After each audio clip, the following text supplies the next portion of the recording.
Men carrying combat equipment advanced centimeter by centimeter, while above them, invisible in hundreds of pillboxes and underground tunnels, Japanese soldiers waited for the exact moment to open fire. One man, however, moved faster than the others. Corporal Tony Stein of Company A, 1st Battalion, 28th Marine Regiment, 5th Marine Division, was among the first of his unit to reach position after the beach. He didn't carry the standard M19 19A6 machine gun, that unwieldy 32-pound beast that Marines dragged across the Pacific. In his hands was something different, a hybrid metal creature weighing just 25 pounds that spat 36 rounds at a rate of 1,500 rounds per minute. The Japanese would soon discover what that weapon meant. If you're enjoying this story of improvisation, courage, and calculated violence on the Pacific beaches, consider subscribing to the channel and leaving a like. It helps us continue bringing stories like this one. The weapon Stein wielded had a name, Stinger. And to understand how it came to be, we need to go back several months to a depot of wrecked aircraft parts and into the mind of a young man who, before becoming a Marine, worked as a toolmaker in Dayton, Ohio. Tony Stein was born on September 30th, 1921, the son of Austrian Jewish immigrants who had settled in Dayton, an industrial city in the heart of the American Midwest. Young Stein grew up working with his hands, learning to shape metal, repair machines, and improvise solutions when the right parts weren't available. In September 1942, with America plunged into World War II, he enlisted in the Marine Corps Reserve. But Stein didn't want to be just another Marine. He applied to the Paramarines, an experimental elite unit that trained Marines to jump from aircraft. The Paramarines represented the most demanding program in the Corps at that time. At least half of the candidates failed the brutal physical and mental tests. Those who passed emerged as elite warriors, trained not just in parachuting techniques, but in survival, navigation, hand-to-hand combat, and above all, improvisation. Ironically, the Paramarines never jumped into combat from parachutes. The unit was employed as regular infantry in Pacific campaigns, and Stein proved his worth in the jungles of Bougainville. In a single day, he took down 5 Japanese snipers hidden in treetops, 5 men whose bullets never found their intended targets because Stein found them first. When the Paramarines were disbanded in 1944 at Camp Pendleton, Stein was transferred to the newly formed 5th Marine Division and promoted to corporal. It was there, while awaiting orders for the next mission, a mission everyone knew would be the invasion of some heavily defended Japanese island, that the Stinger story began. The standard Marine machine gun in 1945 was the M19 19A6. It was a reliable weapon derived from John Browning's original design, belt-fed and capable of sustained fire for long periods. But it had one fundamental problem. It weighed 32 pounds. For a Marine who needed to move quickly under fire, climb hills, cross beaches, the M19 19A6 was a burden, and its rate of fire, 400 to 600 rounds per minute, though respectable, didn't compare to what aircraft carried.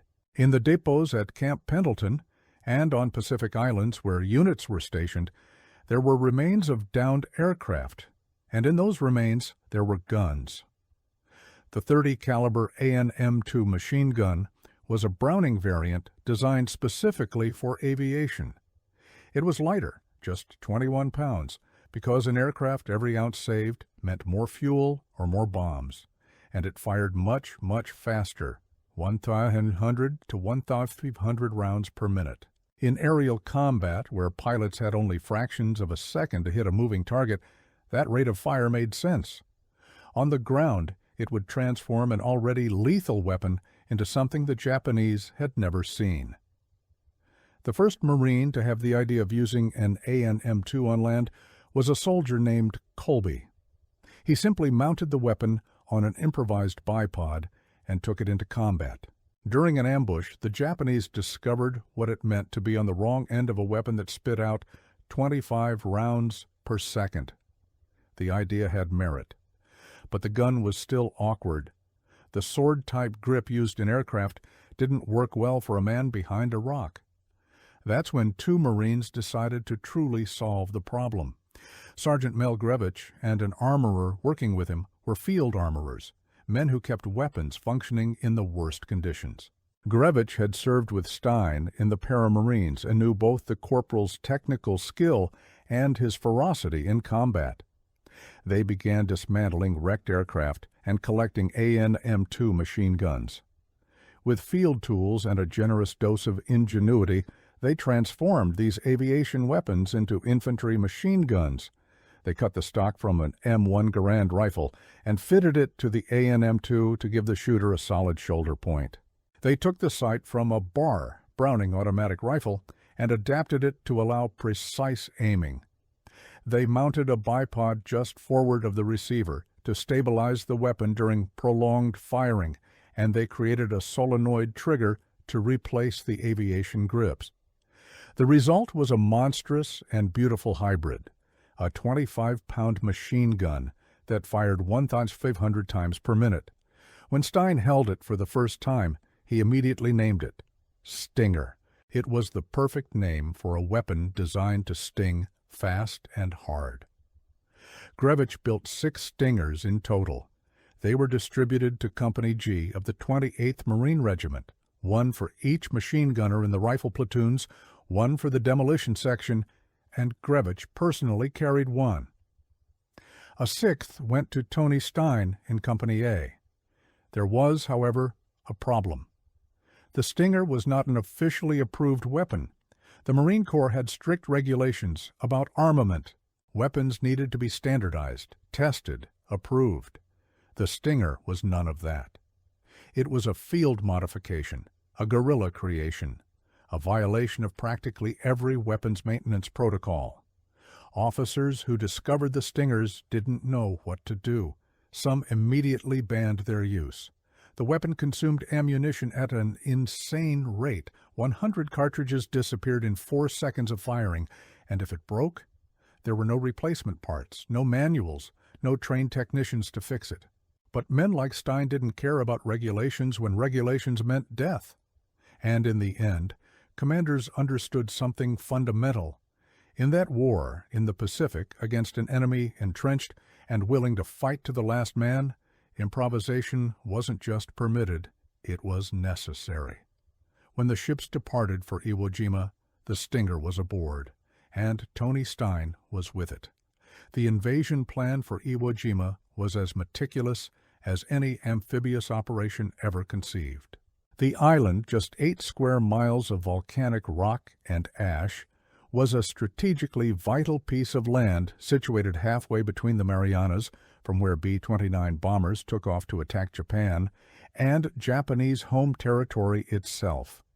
If the Americans captured it, they would have a base for escort fighters and an emergency landing field for damaged bombers. If the Japanese kept it, they would continue intercepting and damaging B-29s on their way to Tokyo. Lieutenant General Tadamichi Kuribayashi commanded the Japanese garrison, approximately 21,000 soldiers. Kuribayashi was a different kind of officer. He had studied in the United States and had a healthy respect for American industrial power and determination. He knew he couldn't win. He knew there would be no rescue. His objective was simply to make the Americans pay such a high price in blood that they would reconsider invading Japan itself. To that end, Kuribayashi transformed Iwo Jima into an underground labyrinth. His engineers excavated more than 11 miles of tunnels connecting pillboxes, bunkers, and artillery positions.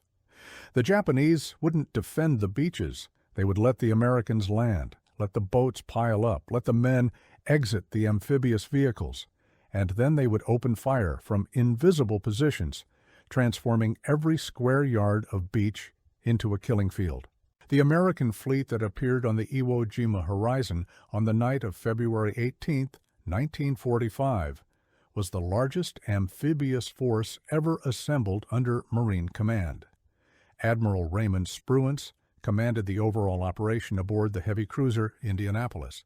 3 Marine divisions, the 3rd, 4th, and 5th, were embarked, totaling about 70,000 men. Hundreds of warships, transports, and support vessels dotted the sea. On the morning of February 19th, the naval bombardment was intense. Kuribayashi would later describe the attack as beyond any description. But the Marines who had fought at Tarawa, Saipan, and other islands had learned that naval and air bombardments rarely destroyed well-buried positions.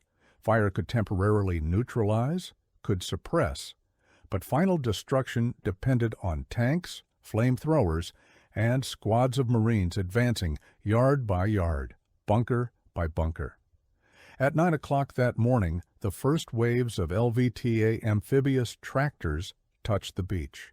The Marines expected compact sand. What they found was volcanic ash, black, thick, loose. Men sank to their ankles, sometimes to their knees. Wheeled vehicles buried their axles and stopped. The amphibious tractors struggled to advance, and the Japanese, from their perfectly camouflaged positions on the slopes of Mount Suribachi and in the cliffs around the beach, watched. When Kuribayashi judged that enough Americans were exposed, he gave the order, and hell began. Mortars. First, the mortars. Shells falling from the sky without warning, exploding in the volcanic ash and sending lethal fragments in all directions. Marines trying to dig shelters discovered that the ash simply slid back into the holes. There was no cover. Then, the machine guns. From invisible pillboxes carved into the rocks, crossing fire swept the beach. One Marine fell. Another tried to drag the wounded companion behind a stuck vehicle. A mortar blast caught them both. And the snipers. Japanese soldiers with Arisaka rifles waited for opportune targets, gesturing officers, radio operators with antennas, anyone who looked important. One accurate shot, and the chain of command was severed. In this chaos, Tony Stain emerged. He was among the first of his unit to reach position from the beach. While other Marines still fought against the ash swallowing their steps, Stein was already in firing position, the Stinger roaring in his hands. The immediate problem was simple. Stein's platoon was immobilized. Heavy mortar and machine gun fire came from a series of Japanese pillboxes, fortified positions of concrete and rock with narrow openings through which the Japanese fired their weapons. A traditional frontal attack meant death. The Marines were trapped in a deadly snare. Stein did something no infantry manual recommended. He stood up. Fully exposed to enemy fire, he rose on the devastated beach and began waving. The objective was clear: make himself such an obvious target that the Japanese couldn't resist shooting. And when they shot, the flash from their weapons revealed their positions. It was calculated madness. Stein was betting he could identify enemy positions before a bullet reached him, and he won the bet repeatedly. With positions identified, Stein began his assault, alone. The Stinger spat rounds at a rate no Japanese soldier had ever faced from a single man. 25 rounds per second swept the pillbox openings.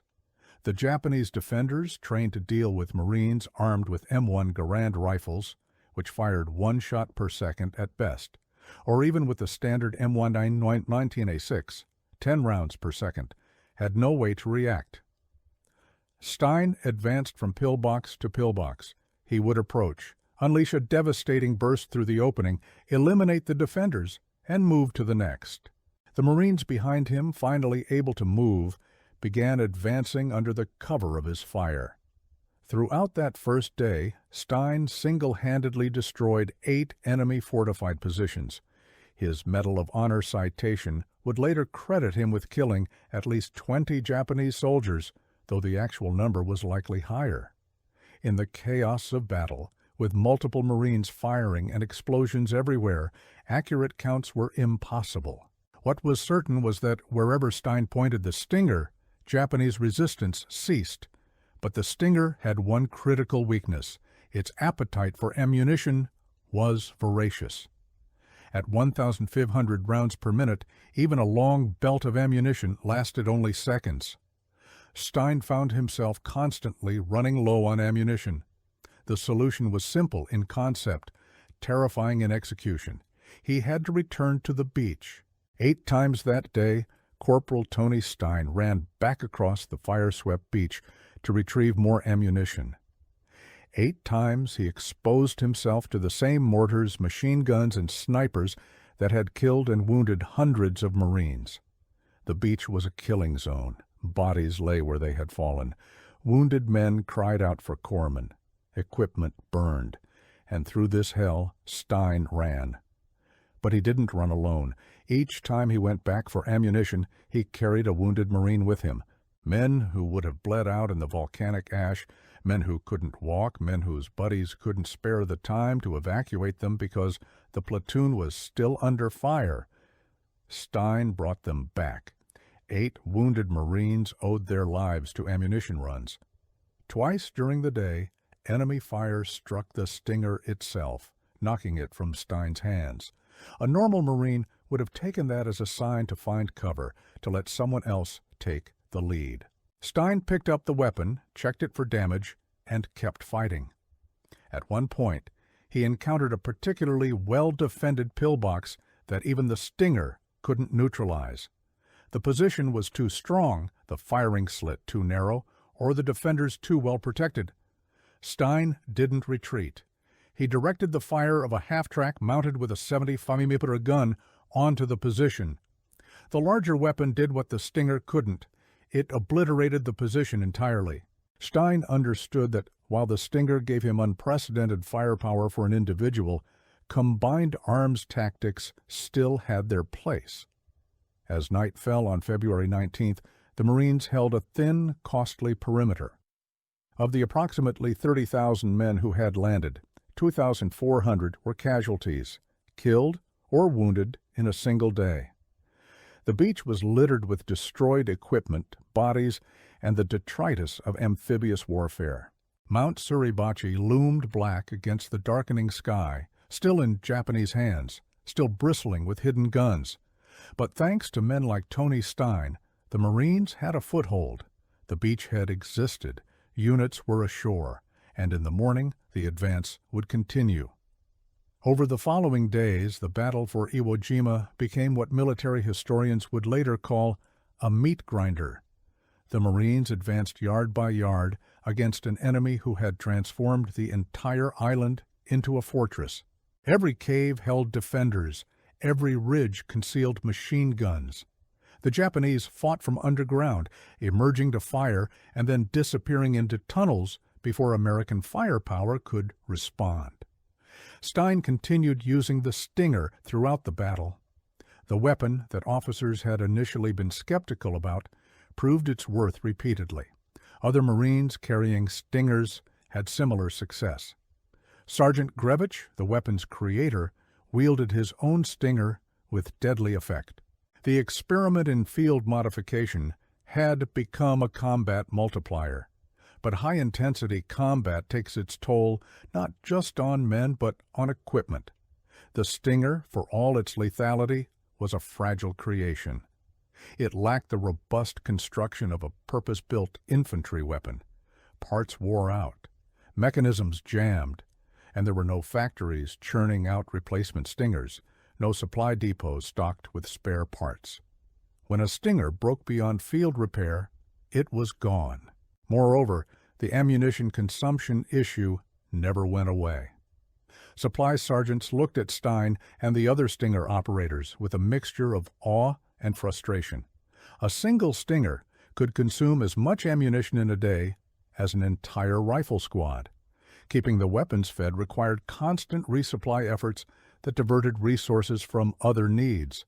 Yet the tactical advantage was undeniable.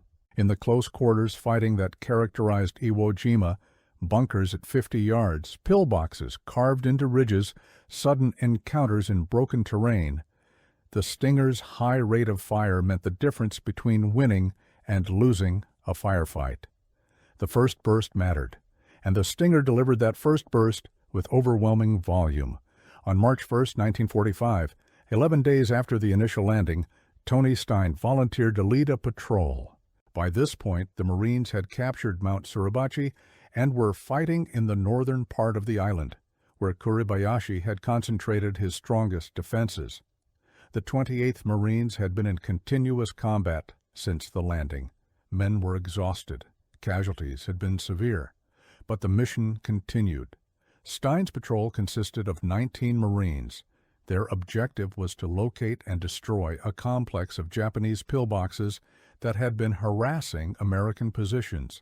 It was the kind of mission Stein had performed dozens of times since landing. Advance under fire, identify enemy positions, eliminate them, return. Routine, except that in war there is no such thing as routine. The patrol moved out in the early morning. Visibility was good. The weather was clear. Everything seemed as normal as anything could be on Iwo Jima, where normal meant constant danger and sudden death. Stein was in front, as always. The Stinger was ready. His Marines were spread out in proper tactical formation, maintaining intervals to prevent one burst of fire from hitting multiple men. They moved carefully, checking every piece of ground before advancing, scanning every possible hiding place for enemy soldiers. A shot rang out, a single shot from a concealed position. The bullet struck Tony Stein. Japanese snipers on Iwo Jima were among the most skilled marksmen in the Imperial Army. They had spent weeks studying the terrain, selecting hide positions, calculating ranges. They were patient, disciplined, and deadly. And on March 1, 1945, one of them spotted a Marine corporal carrying an unusual weapon, leading a patrol through contested ground. Stein fell. His Marines immediately returned fire, but the sniper, following doctrine, had already displaced. The shot came from hiding, and the shooter vanished into the underground warren of tunnels that honeycombed the island. Corpsmen rushed to Stein's side. They worked with desperate skill, applying the techniques that had saved thousands of Marines on Pacific Islands. But some wounds are beyond even the best medical care in field conditions. Tony Stein died of his wounds. He was 23 years old. He had survived Bougainville with the Paramarines. He had survived the first terrible day at Iwo Jima when thousands died. He had made 8 trips across a kill zone and come back each time. He had destroyed 8 fortified positions and killed at least 20 enemy soldiers. He had saved 8 wounded Marines. And then, on a routine patrol, on the 11th day of the battle, a single bullet ended his war. The Stinger he had been carrying was retrieved by his fellow Marines. Whether it survived the battle, whether it made it back to the United States, or whether it was lost in the chaos of Iwo Jima's final weeks, is unknown. None of the original 6 Stingers exist today. They were expedient weapons, built for a specific battle, and when that battle ended, they disappeared into history. But Tony Stein's actions did not disappear. On February 19, 1946, exactly 1 year after the landing at Iwo Jima, President Harry S. Truman presented the Medal of Honor to Stein's widow Joan at a ceremony in Ohio. The citation detailed his extraordinary heroism on that first day of the battle.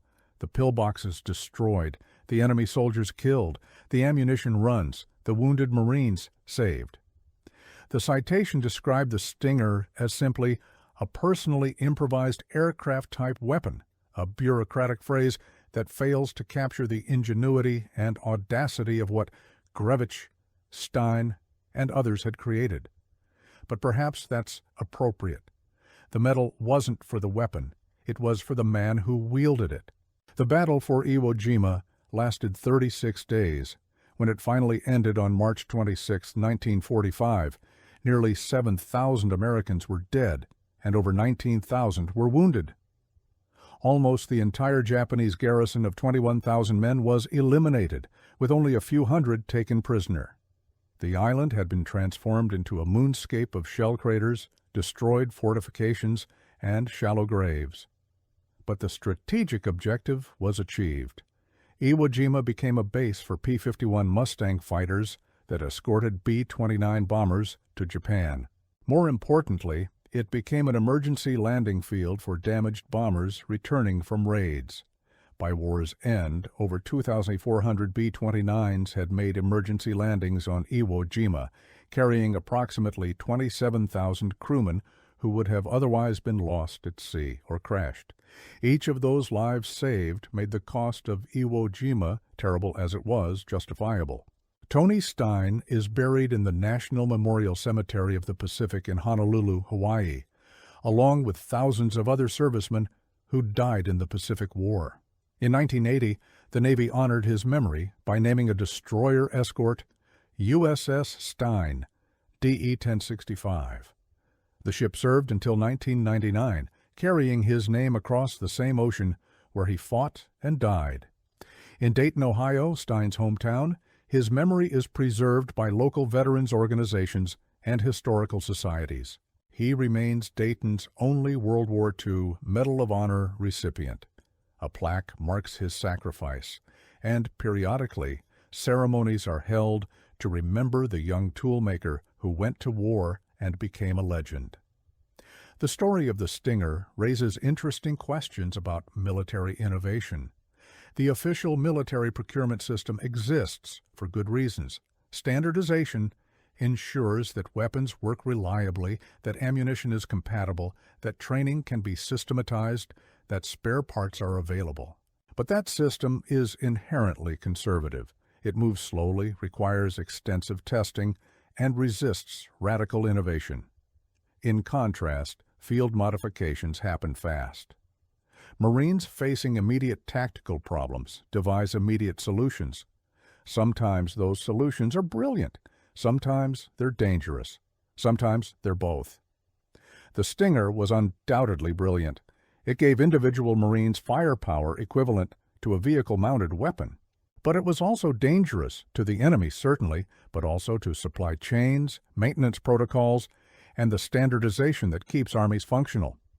The tension between field innovation and institutional standardization has existed in every military throughout history. The Stinger represents one moment when field innovation won, when commanders looked at an unauthorized weapon and said essentially, "This is crazy, but it works, so we'll allow it." That kind of flexibility is rare in military organizations, which typically value discipline and standardization above individual initiative. Yet that flexibility may be what wins wars. When Sergeant Grevich built his 6 Stingers, he wasn't following orders. He was solving a problem he had identified based on his combat experience. When Tony Stein picked up the weapon and took it into battle, he wasn't using an officially issued piece of equipment. He was using a tool that matched his skills and the tactical situation he faced. The result was 8 destroyed pillboxes, at least 20 enemy soldiers killed, 8 wounded Marines saved, and a Medal of Honor. Not bad for an unauthorized weapon cobbled together from aircraft parts in a field workshop. Modern militaries still face the same tension. Special operations forces, in particular, have more latitude to modify equipment and adopt non-standard weapons. The lessons learned from World War II, that rigid standardization can be a weakness, that soldiers in the field often understand their needs better than procurement officers thousands of miles away, have been absorbed to some degree, but the fundamental tension remains. The Stinger also illustrates the importance of combined arms thinking, even at the individual level. Stein didn't just blindly charge enemy positions spraying bullets. He used the Stinger for what it was good at, overwhelming fire at close to medium range, and called in heavier weapons when needed. He understood that a man with a machine gun, no matter how effective, still needs support from tanks, artillery, and airstrikes to win battles. This kind of tactical intelligence often gets overlooked in Medal of Honor narratives, which tend to focus on raw courage, and Stein certainly had courage. Standing up and deliberately drawing fire requires a level of bravery that most people cannot comprehend. But he also had intelligence. He fought smart, not just hard. In the decades since World War II, military historians and weapons experts have tried to recreate the Stinger. Several replica Stingers have been built based on photographs and descriptions from veterans. The Canadian Historical Arms Museum, with assistance from Odell Engineering, produced a reproduction that has been featured in documentaries and museums. These replicas allow modern audiences to see and understand what the weapon was: a Browning AN M2 with an M1 Garand stock bar bipod and modified trigger mechanism. But a replica in a museum, no matter how accurate, can never fully convey what the Stinger meant on the beaches of Iwo Jima. It can't capture the sound of 1,500 rounds per minute tearing through the air. It can't convey the psychological impact on Japanese defenders who had never faced such concentrated fire from a single infantryman. And it certainly can't capture the determination of the man who wielded it, making 8 trips across a kill zone to keep his weapon fed and his brothers alive. Tony Stein's story is ultimately about more than a weapon. It's about the kind of person who goes to war and, instead of merely surviving, finds ways to excel. Stein could have carried a standard M1 Garand rifle, like most Marines. He would have been adequately armed. He could have followed orders, stayed in formation, and done his job. But that wasn't enough for him. He sought out a weapon that matched his skills, his mechanical knowledge, his physical strength, his tactical aggression. He trained with it, learned its quirks, understood its strengths and weaknesses, and when the moment came when his platoon was pinned down and men were dying, he used that weapon to save lives and advance the mission. That's the essence of the warrior spirit that every military tries to cultivate, but can never quite manufacture. You can train soldiers in tactics and weapons handling, you can instill discipline and courage, but you can't create the spark that makes someone like Tony Stein stand up under fire, draw the enemy's attention, and fight not just to survive, but to win. The 5 other Marines who carried Stingers at Iwo Jima also fought bravely.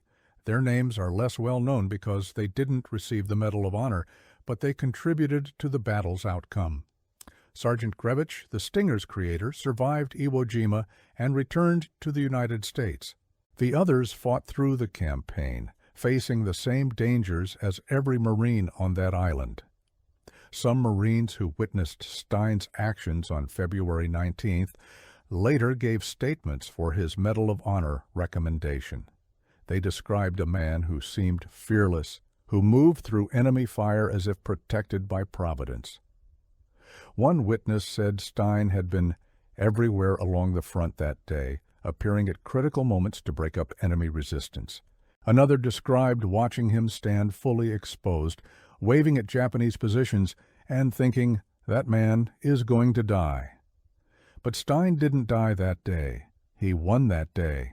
The Medal of Honor citation for Tony Stein, signed by President Truman, reads in part, "The first man of his unit to be on station after hitting the beach in the initial assault, Corporal Stein, armed with a personally improvised aircraft-type weapon, provided rapid covering fire as the remainder of his platoon attempted to move into position." It goes on to describe his repeated exposure to fire, his destruction of enemy positions, and his evacuation of wounded Marines. Citations like this tend to be dry, factual recitations of events. They have to be, for legal and historical accuracy. But between the lines of that citation is a story of extraordinary courage and effectiveness. Provided rapid covering fire means he stood there, exposed, while bullets snapped past him and methodically destroyed every enemy position he could see. Made 8 trips to the beach means he ran across a killing zone 16 times, 8 trips out, 8 trips back, while carrying wounded men who weighed as much as he did. The citation concludes, by his dauntless fighting spirit, unrelenting aggressiveness, and consummate valor, Corporal Stein contributed materially to the fulfillment of his mission, and his splendid initiative throughout the bitter hours of conflict sustains and enhances the highest traditions of the U.S. Naval Service. Those final words, sustains and enhances the highest traditions, are the military's way of saying, this is what we aspire to be. Every Marine who went through boot camp after 1946 heard stories about Iwo Jima, Some heard specifically about Tony Stein. His story became part of Marine Corps lore, told by drill instructors to recruits to illustrate what Marines are capable of when properly motivated and equipped. The details might get garbled in the retelling. Some versions inflate the number of Japanese killed, others add dramatic elements that didn't happen. But the core truth remains. A Marine corporal with an improvised weapon fought like a demon on the first day of Iwo Jima and saved his platoon. That story matters not because it's unique. There were many acts of heroism on Iwo Jima. 27 Marines and sailors received medals of honor for actions on that island, but because it's emblematic. It represents the ethos that the Marine Corps has cultivated since its founding: improvise, adapt, overcome. When the standard equipment isn't good enough, build something better. When the enemy seems overwhelming, find a way to win anyway. When your brothers are wounded and need help, you help them regardless of personal risk. Tony Stein embodied that ethos completely. He improvised a weapon. He adapted to the tactical situation on Iwo Jima's beaches. He overcame enemy resistance that had pinned down his unit, and he did it while saving the lives of wounded Marines who would have otherwise died in the volcanic ash. In the end, that's why we remember Tony Stein. Not because he was the only hero on Iwo Jima, he wasn't. Not because the Stinger was a revolutionary weapon that changed warfare, it wasn't. It was a one-off expedient that disappeared after the battle. We remember him because his story illustrates human potential in its most extreme form. When everything is on the line, when death is literally everywhere, some people find within themselves reserves of courage, skill, and determination that seem superhuman. Tony Stein found those reserves.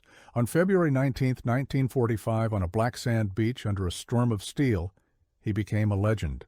And on March 1, 1945, he gave his life for his country, his Corps, and his fellow Marines. That is the story of the man they tried to stop from using his homemade machine gun until he killed 32 Japanese troops and saved his platoon.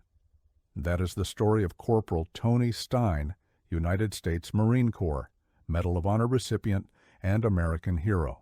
The beach at Iwo Jima wasn't like the others. The amphibious tractors bogged down in thick black volcanic ash that swallowed feet up past the ankles. The first Marines to touch ground that morning of February 19, 1945, immediately felt the weight of every step. The ground gave way like dry quicksand. Wheeled vehicles became trapped.